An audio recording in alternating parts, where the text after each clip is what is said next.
কিবা এটা খাওঁ খাওঁ লাগিছে, পেটটো কিবা কিবি লাগিছে। হাজৰিকা হাতৰ টেঙা গছজোপা আছে, সেইটোকে আনি হাজৰিকা দা, ঘৰত কোনোবা আছেনে?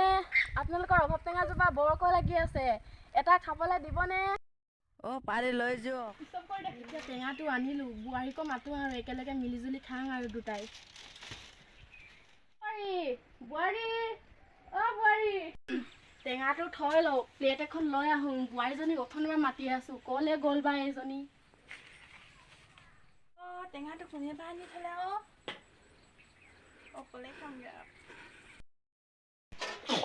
হৰি, কোন জহনী যোৱাজনী? বোৱাৰী, বোৱাৰী, মোৰ টেঙাটো কোনে নিলে? মই নেজানো নহয় আপোনাৰ টেঙাটো কোনে নিলে, মইতো ভিতৰতহে। মোৰ টেঙাটো কোনে নিলে? কোন জহনীয়ে নিলে নহয়, তাৰ পাপে চুব আৰু। টেঙাটো মইহে নিছিলো, এতিয়া মোকে ধৰিব আৰু।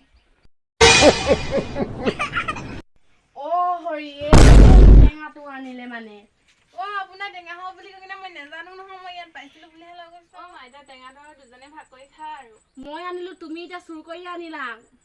মই গম নাপাওঁ নহয়, আপুনি ইয়াত টেঙা আনি পাৰি আৰু টেঙাটো দুজনে ভাগ কৰি খাওঁহে আৰু। আপুনি আনি কেনে পাৰি থৈছিলে বুলি মই গম নাপাওঁ নহয়। দে কাট খাম আৰু দুজনী শাহু বহি মিলি ন। মা টেঙাটো খাবলৈ ভালে হৈছে ন? ভালে হৈছে বাৰু। বোৱাৰী, বোৱাৰী, ঘৰৰ কামকেইটা কৰি থবা দেই, মই হাজৰিকা দহা ঘৰৰ পৰা অলপ গৈ আহোঁগে আৰু। যোৱা কৰি থম।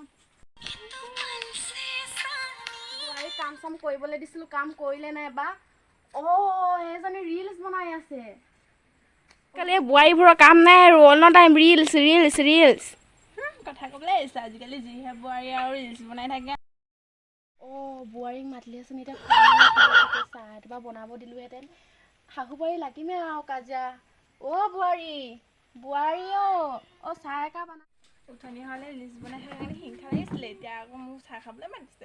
একো নহয়, আহচোন বোৱাৰী, চাহ একাপ বনাই। আপুনি নিজে বনাই লওক, মই এতিয়া ৰিলচ এটা বনাব আছে, বনাই লওঁ। আহাচোন বোৱাৰী, আহা, চাহ একাপ বনাই থৈ যাব, চাহ খাবলৈ বৰকৈ মন গৈছে। মই এতিয়া বনাই দিবলৈ নোৱাৰোঁ, মই এতিয়া ৰিলচ এটা বনাবলৈ আছে কৈছোঁ নহয়, আপুনিও নিজে বনাই লওক। অকণমান লাগিলেও আৰু শাহু বোৱাৰী, আহাচোন, আহা, সেইটোকে মন বেয়া কৰি নাথাকিবা আৰু, আহা। আপোনালোকে লাইক কমেণ্ট কৰিব, শ্বেয়াৰ কৰিব আৰু লগতে মোৰ চেনেলটো ছাবস্ক্ৰাইব কৰি দিব।